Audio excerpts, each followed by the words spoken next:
Monsieur le Président, honorables députés, je voudrais d'abord au Président présenter mes chaleureuses félicitations pour son élection à la tête de cette prestigieuse institution de la République du Sénégal.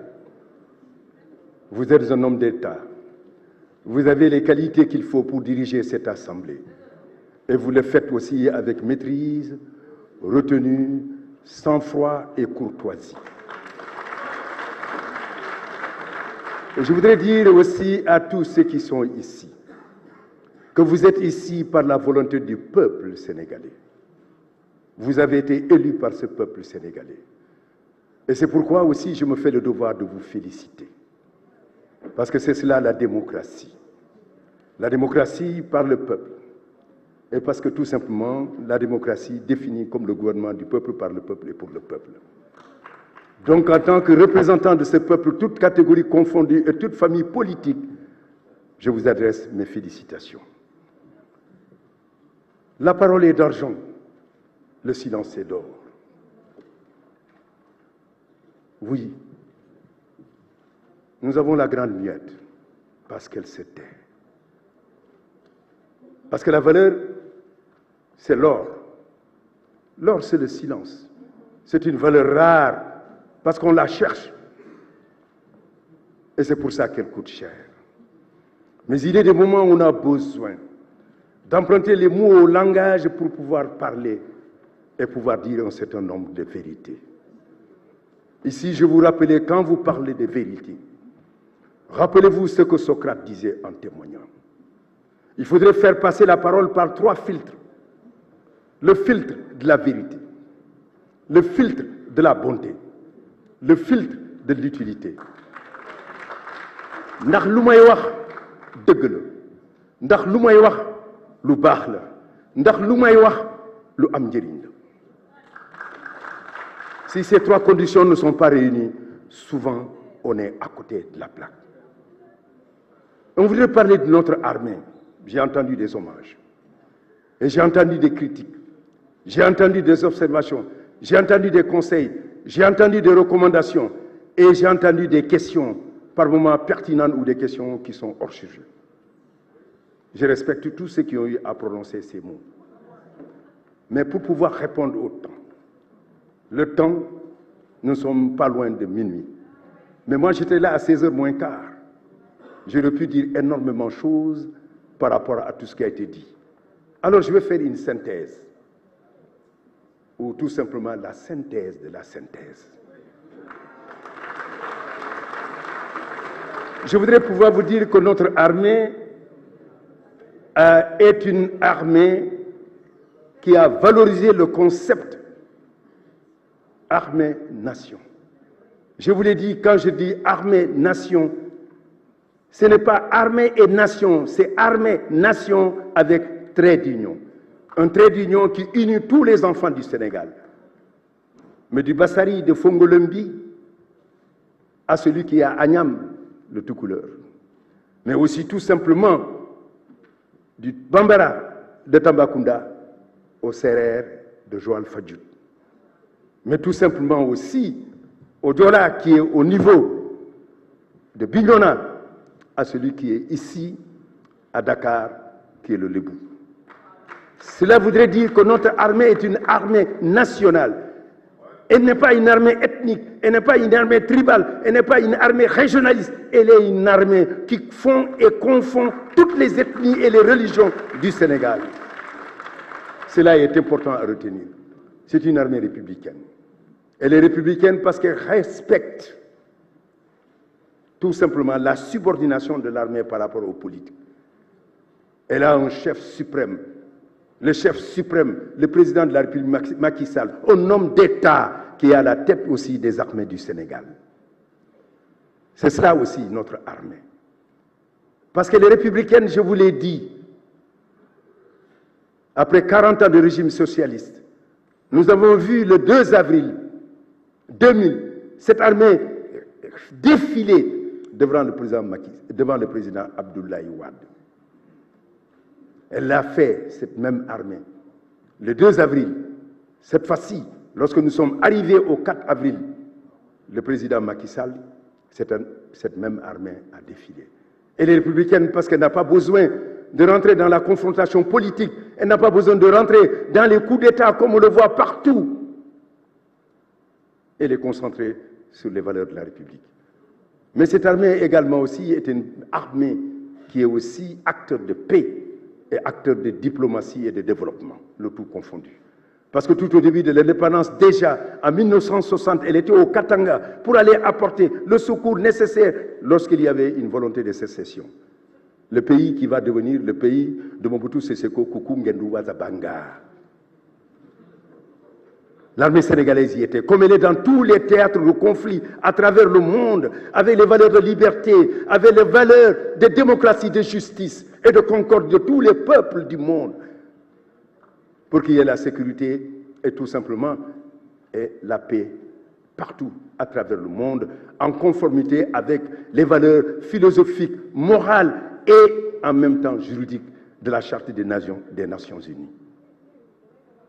Cette armée, alors acteur de développement, beaucoup ont eu à faire des contributions pour dire tout ce qu'elle fait, en ce qu'elle fait à travers les génies militaires, mais aussi beaucoup d'actions aussi en ce qui concerne la santé. On a parlé de la polyclinique, on a parlé de toutes ces choses qui sont là, les nouveaux hôpitaux qui évitent les évacuations, qui était une volonté du président de la République Macky Sall pour pouvoir répondre à une question fondamentale qui est la souveraineté sanitaire de notre pays. Lorsque nous avons connu pendant le Covid, un député a eu à le dire, la mort d'un certain nombre de responsables et de personnalités de ce pays, il a eu l'idée qu'il était important que le Sénégal puisse avoir un hôpital, une polyclinique de très grande valeur qui puisse répondre à toutes les questions d'évacuation sanitaire. C'est ça, cette politique-là, cette armée qui porte. Alors je voudrais ne pas m'étendre. Elle a les valeurs. J'ai parlé de l'armée elle-même, mais ses hommes, des hommes de qualité. C'est pourquoi lorsqu'on entend l'opprobre qu'on voulait jeter sur certains,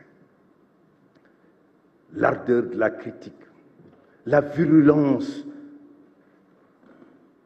tout simplement, de l'injustice. Pour des hommes qui se sacrifient parce qu'ils acceptent le sacrifice ultime. Le sacrifice ultime, c'est le sacrifice suprême, c'est-à-dire le choix de la mort pour défendre nos vies, le choix de la mort pour défendre notre frontière sans trembler, comme on l'a vu, comme certains ont eu à le faire. Ils sont si courageux. On a entendu de la médaille de Mbaye Ndiaye comme étant l'homme qui a été le plus courageux en servant les Nations Unies, qui était, lorsque la crise a éclaté au niveau des Nations Unies, au niveau du Rwanda, entre le 6 avril 1994 et le 31 juillet 1994, 700 000 à 800 000 morts. Lui, il a sauvé plus de 600 Rwandais, tout simplement par ses gestes héroïques. Il va mourir le 31 mai 1960. Mais c'est ça l'armée sénégalaise. Des hommes et des hommes de valeur qui, à travers le monde, exportent leur courage et leur abnégation. Ils sont nombreux ceux qui sont tombés en Casamance. Les plus illustres et inconnus. Alors, qui sont si nombreux? Je voudrais tout simplement dire et revenir sur la deuxième rubrique des questions que vous avez posées dans la synthèse de la synthèse que je vais vous faire. Ce sont les demandes de sécurité. Elles sont nombreuses. Alors, les demandes de commissariat, les demandes particulièrement de brigades de gendarmerie, tout cela sera pris en compte. Je voudrais dire que ceux qui voudraient alors pouvoir saisir le ministre des Forces armées peuvent le faire par une écriture. Nous le ferons avec le haut commandant de la gendarmerie nationale pour pouvoir regarder dans quelle mesure nous pouvons, en tenant compte du degré de l'insécurité, de l'équité territoriale et en même temps aussi de la densité des populations pour pouvoir faire le nombre de gendarmeries qu'il faut. Mais d'ores et déjà, il y a un maillage à peu près équitable du territoire national. Le président de la République, Macky Sall, qui est soucieux de cette équité territoriale, a voulu que jusqu'à Fongolombi, juste à la frontière avec la Guinée, qu'il y ait là-bas une brigade de gendarmerie pour que ceux-là aussi se considèrent comme étant des Sénégalais à part entière. Il fallait y penser. Je voudrais pouvoir dire, donc, je ne rentrerai pas dans les détails, le temps file. Et je voudrais pouvoir vous dire aussi, en dernière instance, l'insécurité régionale. Nous avons des menaces protéiformes, nous avons des menaces asymétriques. Et il faudrait faire en sorte que demain notre armée sera paix. C'est pour ça que nous étions à Dodi, parce que tout simplement notre armée, nous racontons beaucoup d'histoires sur cette armée. Elle a la capacité d'organiser la riposte la plus nécessaire et la plus foudroyante, là où l'ennemi voudrait pénétrer sur notre territoire.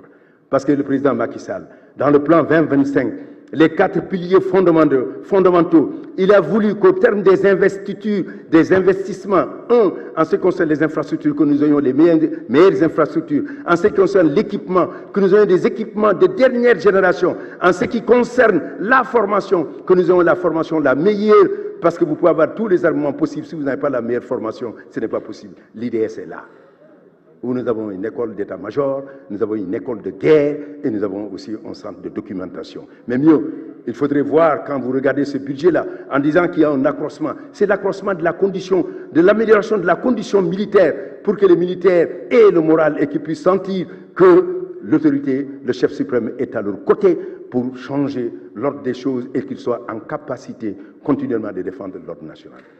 Et je voudrais pouvoir dire que les hommes et les femmes qui sont chargés de cette armée, que ce soit le général Chakwad, que ce soit le général Moustapha, ce sont des officiers d'élite qui mettent tout leur engagement à défendre notre armée, à faire en sorte que le commandement puisse répondre aux exigences des menaces qui pèsent sur notre pays, au demeurant.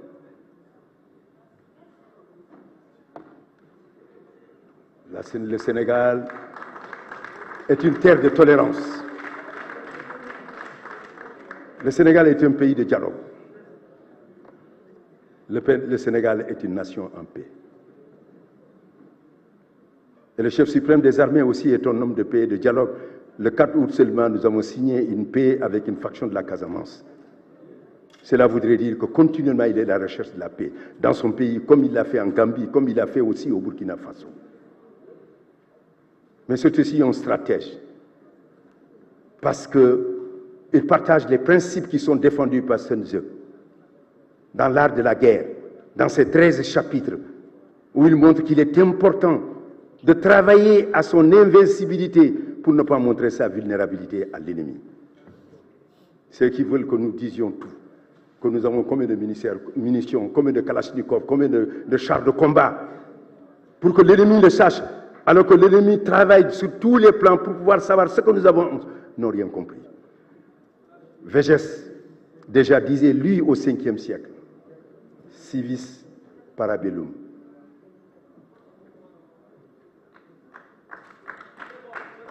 Civis parabellum, parce que c'est important qu'il y ait la paix. Et nous avons besoin de cette paix pour construire notre pays, pour ouvrir la voie à notre jeunesse, à la prospérité de notre peuple, parce que le Sénégal est profondément attaché à la démocratie et à la paix, et comme le chef suprême le souhaite. Je vous remercie de votre attention. Je vous remercie, Monsieur le ministre. Monsieur le ministre des Finances. Oui, monsieur le Président, véritablement, je n'ai pas trop de commentaires à faire par rapport à ce